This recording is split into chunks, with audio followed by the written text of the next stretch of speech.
балалар, бүгінгі сабақты мен керемет өлең жолдарымен бастағым келіп отыр. Кәне бәріміз хормен айтайықшы кәне.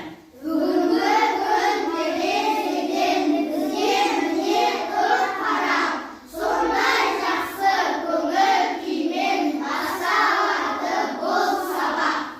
Өте жақсы балалар, өте жақсы көңіл күймен бүгінгі сабағымызды бастайық, иә? Ал балалар, үйге тапсырма, нешінші жаттығу берілді? 46-шы жаттығу. Қалай жазып келеміз дедік? Жаңылтпаштың қатесін түзеп жаз дейді. Жазып келдік па? Ендеше дәптерді ашып тексеріп көрейік. Дұрыс жаздық па, жазбадық па? Ашыңдар дәптерлеріңді. Кітаптарыңды ашып, дәптерлеріңді ашып, иә. Дәптерлеріңді ашып тексереміз. Құдық, күдіксіз құдық. Суы, тұнық құдық. Дұрыс па? Дұрыс жаздық па балалар? Кәне тексереміз. Дұрыс па? Өте жақсы, керемет. Ал балалар, сендерменен мен қазір кішкене ойын ойнағым деп отыр. Қазір көктем мезгілі білесіңдер, иә? Құстар жылы жаққа еліне қайтып оралып жатыр, иә? Құстарға біз не істеуіміз керек, балалар? Қамқорлық жасауымыз керек. Жаратылыстану сабағында біз құстар туралы оқып таныстық, олардың қайда мекендейтінін, немен қоректенетінін, адамзаттың кесірінен сол құстардың көптеген түрлері азайып бара жатқанын да білдік, иә? Ал сол құстар азаймас үшін біз не істеуіміз керек? Оларға Қамқорлық жасауымыз керек. Ендеше құстарға қамқорлық ойынын ойнайық. Егер тапсырманы дұрыс орындай алсаңдар, құстарға қамқорлық жасай біледі екенбіз. Ендеше тапсырманы жақсылап орындауға тырысайық, иә? Дастан келе ғой, сырым келе ғой, Ырысдәулет келе ғой. Иә, жақсы. Нешінші? Бірінші. Сөз таптарын ата дейді сырым. Оқушыларға қарап тұра қояйық. Иә? Сөз таптарын аташы, неше сөз табы бар? Сағат есім, етістік, сын есім, сан есім. Қазіргі таңда біз 4 түрмен танысып жатырық, иә? Ал сол сөз таптарының қайсысын қазір біз оқып танысып жатырық? Сан есім. Ережесін айта қойшы. Сан есім заттың санын білдіреді. Оның сұрақтары қанша, неше, нешінші. Мысалы, 9-шы парта, нешінші парта, 9-шы парта. Өте жақсы, керемет. Қошеметтеп қойықшы. Өте жақсы, керемет. Ырысдәулет саған нешінші сұрақ еді? 3-ші дейді. Так, реттік сан есім дегеніміз не дейді?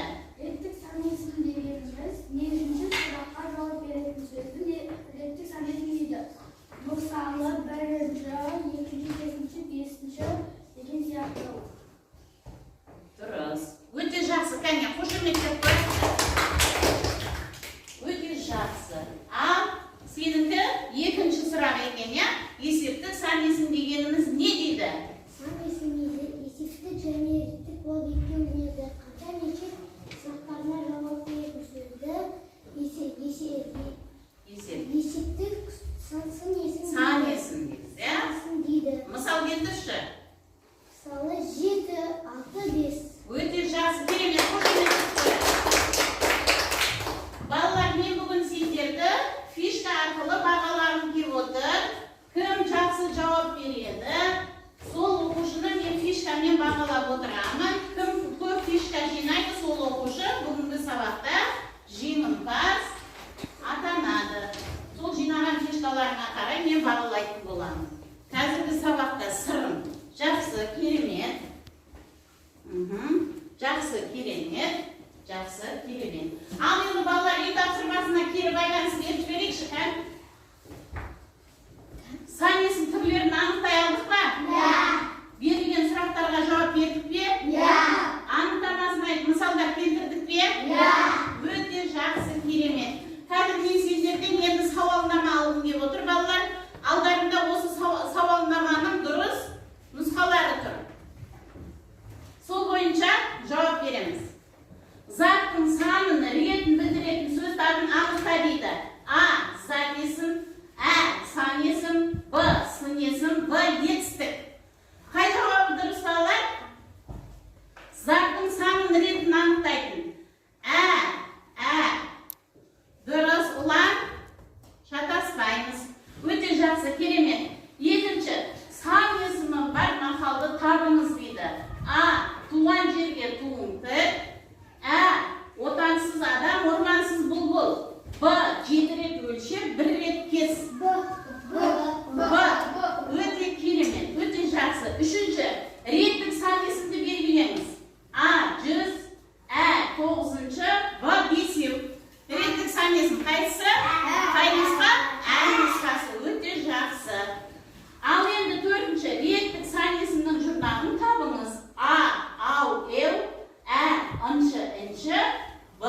ş. Qaysi inchi jurnali ya. 5. Eseplik saniyasini tabınız. A 5, A 6, B 8. Qay nusxasi durust? Saltanat. Ulan, şantaslayımız qay nusxasi durust? A nusxasi durust. A nusxasi durust. Öte жақсы керемет балалар. Al bugungi sabaqda ballar biz sol eseplik және реттік сан есіммен танысуды ары қарай жалғастырамыз. Ендеше бүгінгі біздің сабағымызды оқу мақсатымен танысып алайық. Оқу мақсаты сөйлемнен сөз таптарын ажырату, табу, сөз таптарын табу, есептік және реттік сан есімдердің айырмашылығын анықтау. Осы оқу мақсаттарына орындау барысында біз мынандай бағалау критерийлерін орындайтын боламыз. Салтанат сөз таптарын ажыратуды және есептік реттік сан есімдерді ажыратуды үйренетін боламыз. Ал ары қарай кім жылдам ойынын ойнайық сендермен, я? Қазір мен топтарға тапсырма беремін. Сол тапсырма бойынша сендер тапсырманы орындап шығасыңдар. Есептік және реттік сан есімдерді екі қатарға бөліп жазамыз. Бөліп жазамыз. Уақыттарым кетті. Уақытымыз кетті.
Есептік сан есімдерді оқышы.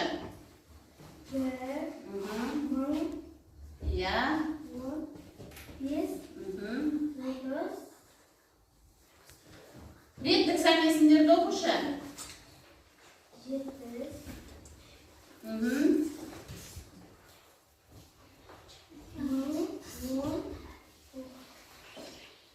Ералыға көмек беретіндер бар ма топтарына? Дастан келе ғой. Ералыға көмек берші. Мынаның ішіне оқушы. Реттік санесіндер. 9-шы, 35-ші, 11-ші, я 88-ші. Жақсы, отыра қойыңдар. Сіздерге кішкене көмек қажет екен. Я келесі топ. Есептік санесінде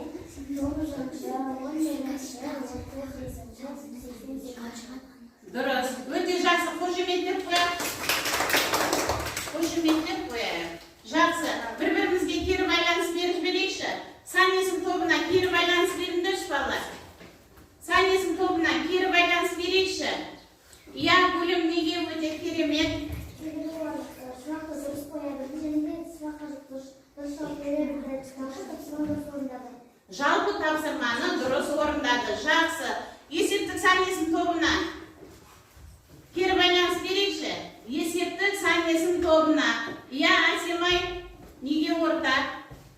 Өйткені олар сұрақтарға дұрыс жауап бере алмайды. Есептік пен реттік санесін дұрыс ажырата алды ма?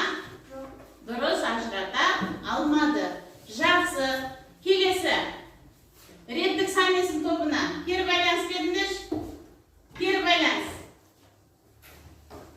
Я, Інжу, өте керемет. Өйткені олар сұрақтар дұрыс қоя білді, және де есептік және реттік санесіндерді екі қатарға ажыратып қойды. Өте жақсы, керемет балалар.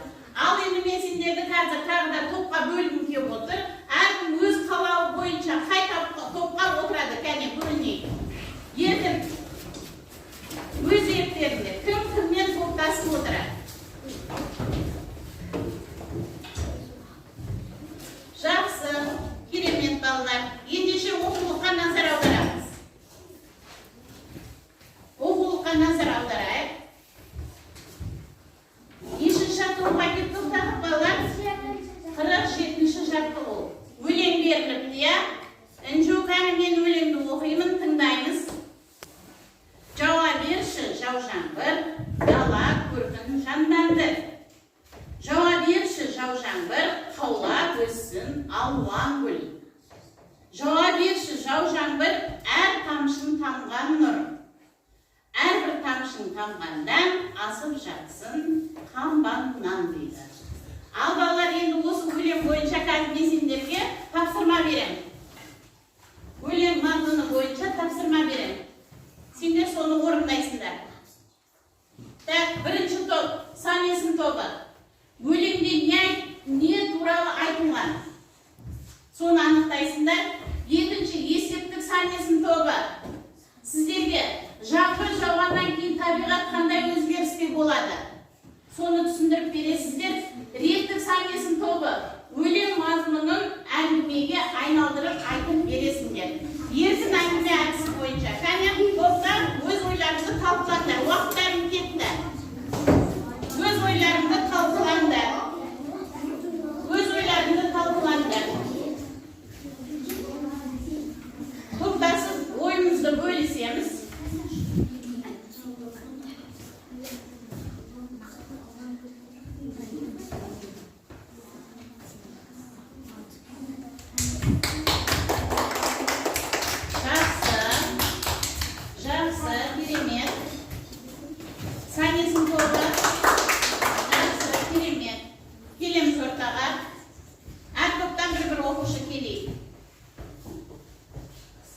Санесін тобы, сіздердің тапсырмаларыңыз не еді?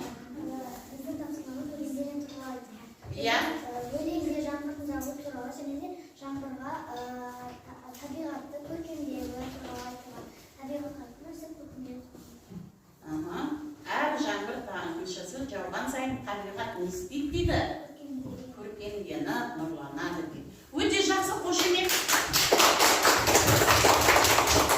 Есептік санесін тобы, сіздердің не берілді? Қандай тапсырма берілді? Жаңбыр жауғаннан кейін табиғат қандай өзгерістер болады? Табиғатта қандай өзгерістер болады, иә? Жаңбыр жауғаннан кейін дала көгеріп, жасыл гүлдер өсіп, әсемденіп Ya, tағы da. Dağlar әсемдері, балалар Жаңбырдың әр тамшысы не дейді? Нұр болып төгіліп, не көбейеді бізге? Қамбамыз неге толады? Дәнге, асылдыққа толады екен. Жақсы, керемет, қошемет етті. Үшінші топ, реттік сәмесін тобы сіздерге Біздің сұрағымыз өлең мазмұны неге айналдырып жаз. айт дейді. Жаңбыр жауғанда дала көгеріп, әсемденеді, гүлдер өседі. Және жаңбырдың әрбір тамшысы нұр болып шашылады. Жаңбыр жауғанда қамбамыз дәнге толады. Өте жақсы, қошемет. Ал енді балалар кері байланыс беріш берейік, я? Өлең мазмұнын айта алдық па? Иә. Жаңбыр жауғаннан кейін табиғатта болатын өзгерістер туралы әңгімелей алдық па? Өте жақсы. Өлең мазмұнын әңгімеге айналдырып айта алдық па? Өте жақсы, керемет. Ендеше дәптерімізді ашып, бүгінгі күн тәртібін жазатын боламыз. Дәптерлерді ашыңдар. Бүгін сәуірдің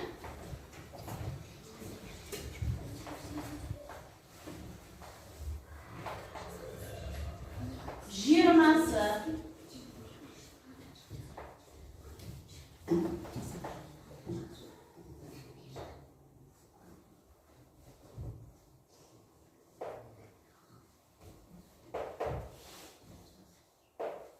Сынып жұмысы жазамыз. Қатесіз әдемі етіп.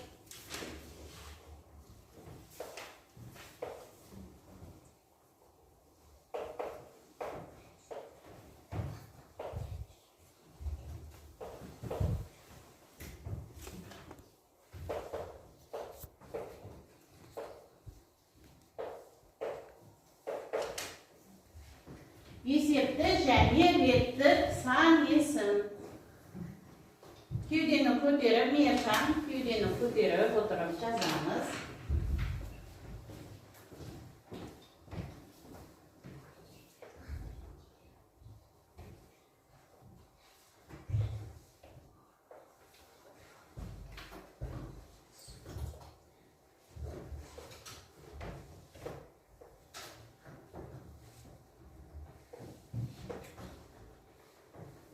Bir қатар 5-ші көркем жазып шығаршы.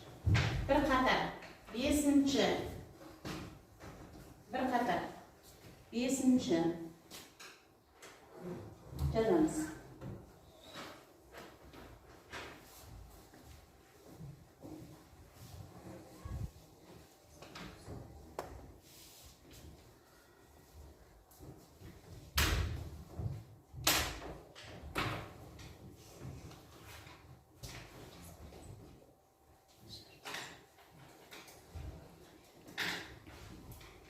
Болса ручканы қойып.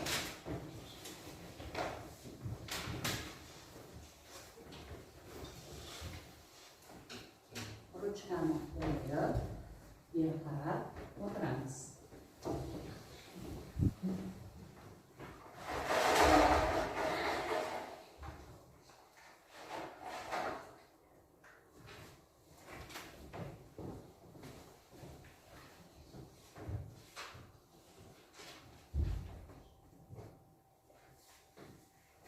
Oldu babalar.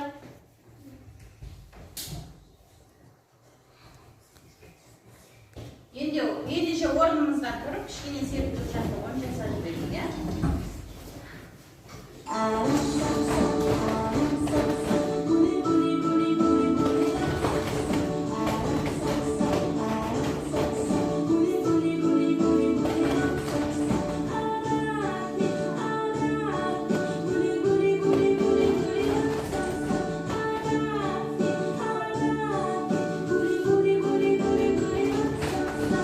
А давайте петь быстрее.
taşakşı.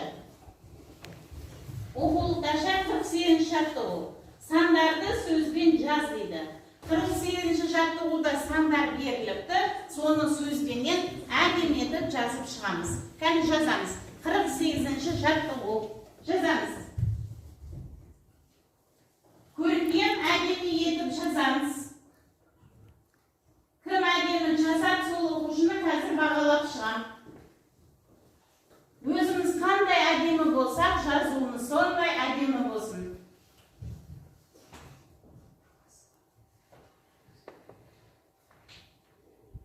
Асықпай әдемілеп жазып шығамыз.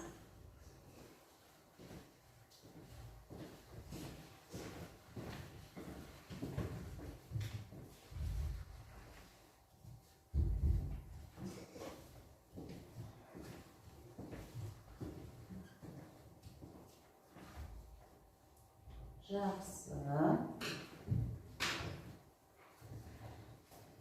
Талпынамыз.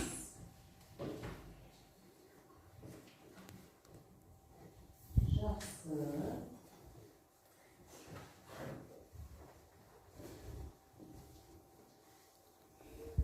Жақсы. Талпынамыз. Салтанат талпынамыз. Ұлан талпынамыз.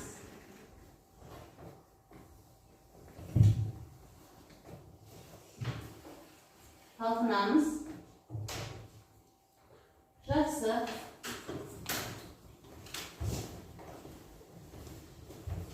Жақсы.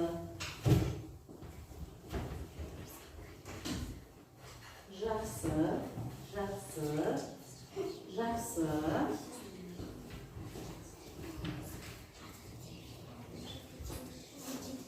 Жақсы. Ералы талпынамыз. Кәні бәрін жазып болдық па? Қандай сандар беріліпті? Оқып жіберейікші кәні? 4, 5, 6, Нұрбол оқышы.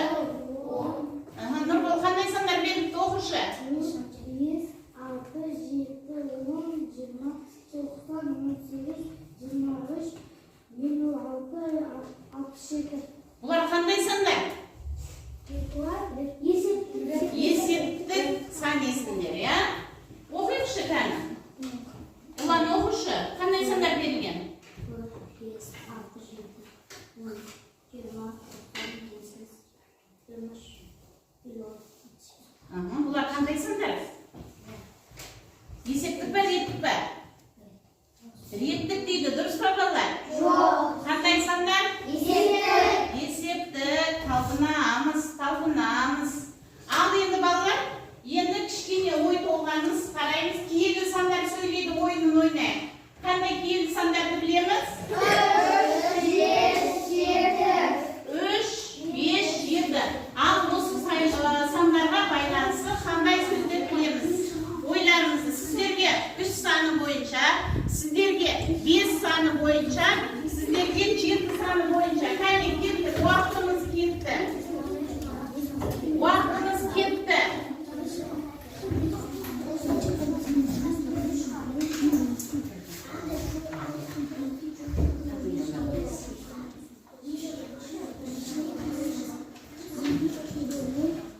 Жеті саны бойынша қандай киелі сөздер бар?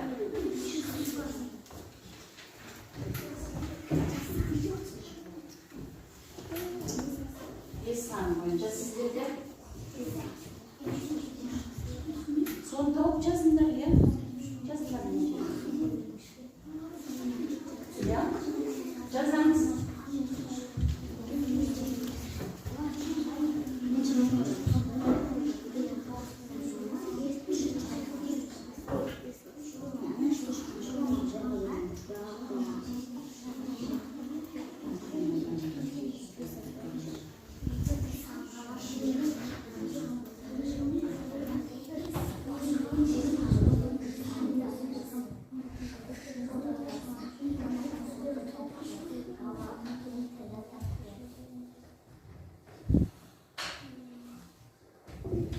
Asılay oylarımızda tiyanaklar cüyelep alayıp ballar. Ya. Nurgol oyundunuz. Oyumuzu qo'ziga salsangiz.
Boldu vaktimiz bitti. Kaysınız gelirse yerinize. Gelesemay. Saniyesini topa sizlerge ne verirler? 3 saniyena faydalısı ne bilemiz kan? 3 tatlı. Ömürde 3 tatlı narsa deydi. Ne eken? Anamın sütü tatlı, ballarının külü tatlı, jam tatlı. Tındayınız? Bağım, dastan? Ya. Öte жақсы керемет қошеметтер бар. Ya sizlerге 7 sanına байланысты, ya? Söz. Представлю.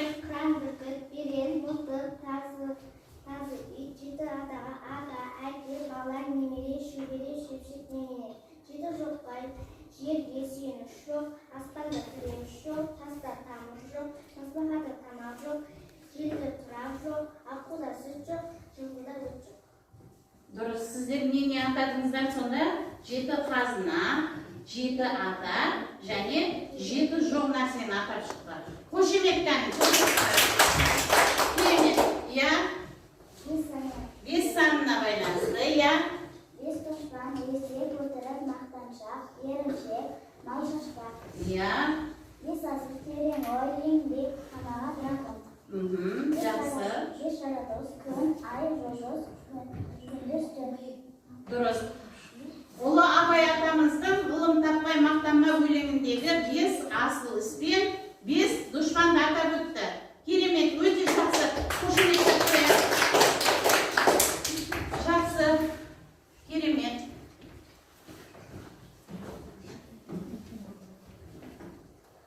Жақсы. Ал енді балалар, ары қарай оқулықта тапсырмаға қарай назар аударайықшы. Шығармашылық үзіліс дейді. Шығармашылық үзіліс. Қарай. Бос төркөздерге тиісті әріптерді қойып дейді. Жасырынған сөзді тап, сол сөзде неше әріптен тұрғанын айт дейді. Кәні ойланамыз. Ойланып, жауап береміз.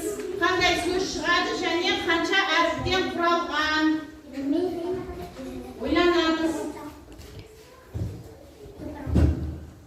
Ойланамыз.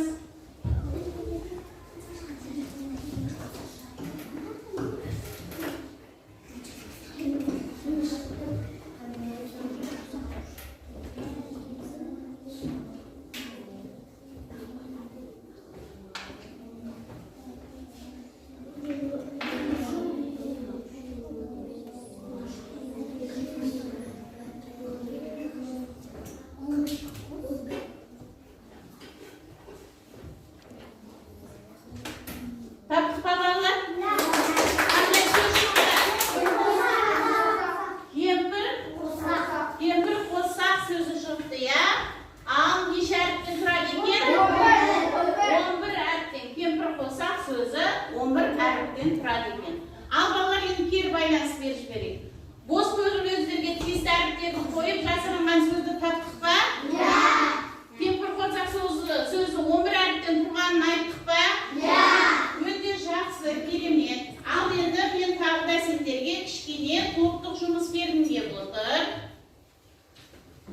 Бірінші топтық жұмыс.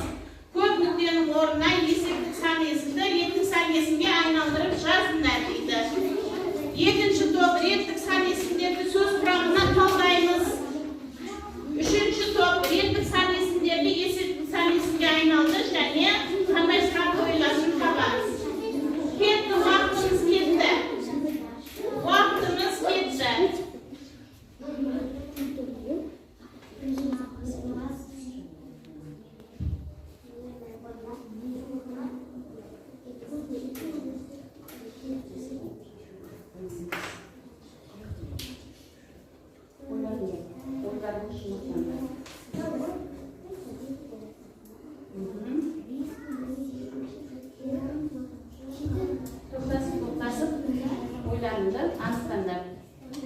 құрамына талдайсыңдар.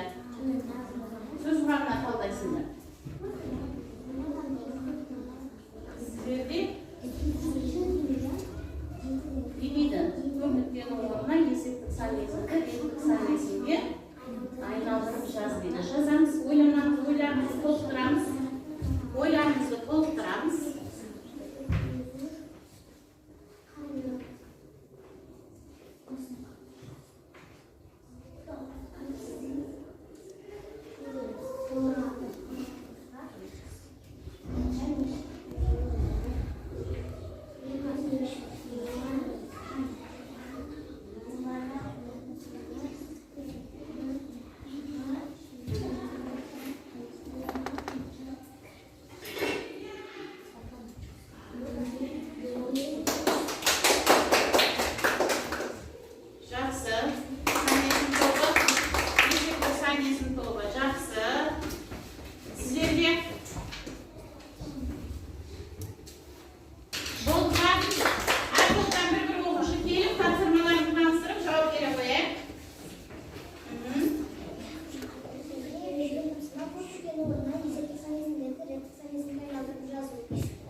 Өте жақсы, керемет, қошемет деп қояйық.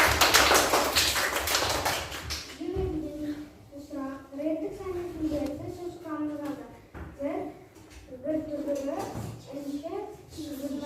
Бірінші сөзінің бір түбірі, келесі. екі түбірі, Сөзін оқысай алдымен. екінші, екі түбірі,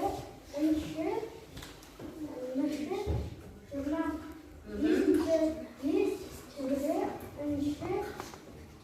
Салтанат. алты түбірі,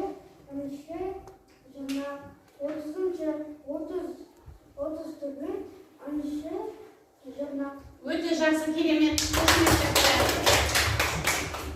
реттік сан есім, есептік сан есім айналдырып сонда есімдерді есептік сан есімге айналдыр дейді. сонда қандай сұрақтар қойылады? Бесінші бөлме. Жетінші пәтер, 14-ші қатар. Жоқ, бесінші бөлмені қалай айналдырдық? Оқысай жазғанымды. Бесінші бөлме. Бес бөлме. Жеті пәтер. Жетінші пәтер, жеті пәтер, иә. 14-ші қатар, 14 қатар, 14-ші қатар. Иә. 8 қайық, 8-ші қайық. Сұрақтары қандай? Қандай сұрақтарға жауап береді? Оларға қанша, неше сұрақтары қойылады? Бес бөлме, жеті пәтер, 14 қатар, 8 қайық дейді. Қандай сұрақтар қойылады екен? Оларға неше Қанша, неше сұрақтары қойылады. Отыр, қошемет деп қояшы кән. Жақсы, керемет. Ал балалар, қазір мен сендерге тағы да тақтаға тапқыр болсам тауып көр ойынын ойнап көрейін. Мен мақалды оқимын, сендер арасындағы сандарды айтатын боласыздар. Батыр неше рет өледі? Бір рет. Батыр бір рет өледі. Қорқақ 1000 рет өледі. Өте жақсы. Атасын білмеген жетесіз. Неше атасын? Жеті атасын білмеген жетесіз. Неше рет өлшеп, неше рет кес? 7 рет өлшеп, 1 рет кес. Ер жігітті 2 сөйлегені өлгені. Неше тістен шыққан сөз, неше рулы елге тарайды? Неше тістен шыққан сөз, неше рулы елге тарайды? Ойланамыз. 36. Неше тісіміз бар? 32. 30 тістен шыққан сөз, 30 рулы елге тарайды. Ел құлағы неше? Ел құлағы неше? Бұл мақалды естімегенбіз ба? Ел құлағы 50. Білекті? Білімді? Жарайсыңдар балалар, жарайсыңдар. hozir endi 3 to'pga da rebus bergim kelib o'tir. Zo'r rebus bo'yicha topshirmani o'rindang. Qanday so'z chiqadi? Rebusni shishingdan.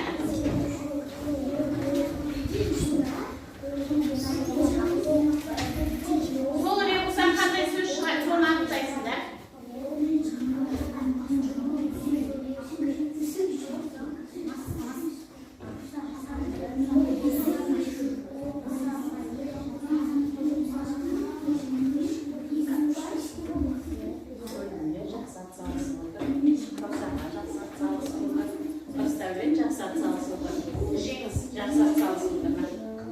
Ya, pardon.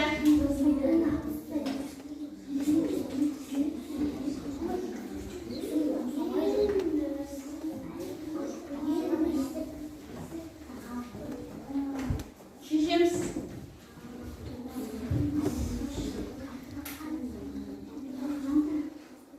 Aşamayacak saat sağlasındır.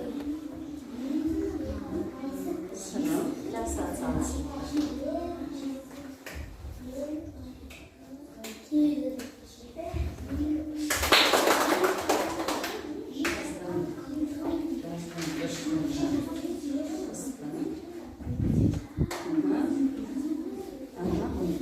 Sonra buralarda ya.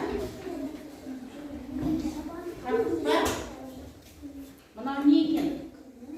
Işık bu, ışık. Tez davranız.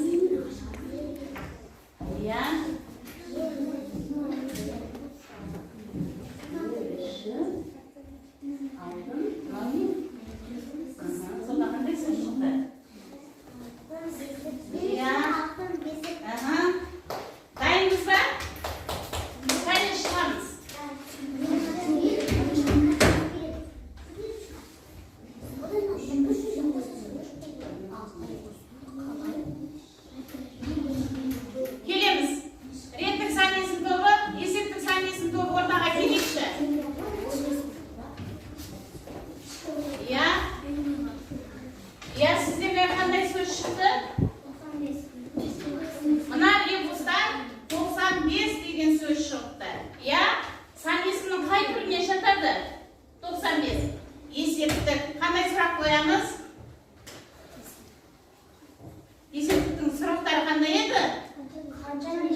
Жақсы, керемет, Ырысдәулет өте жақсы, Кәусар жақсы, Сырым жақсы, Бағым жақсы, Дастан жақсы, Інжу жақсы, Беріжан жақсы. Қалғандарымыз, Әсемайда жақсы, қалғандарымыз келесі сабақта көптеп жинап, сабаққа қатысуға талпынайық. Үйге жаттығу жазып алыңдар. Үйге 49-шы жаттығу, нешінші сұрағына жауап беретін сөздерді қатыстырып сөйлем құрап жазып келеміз. Сабақ аяқталды.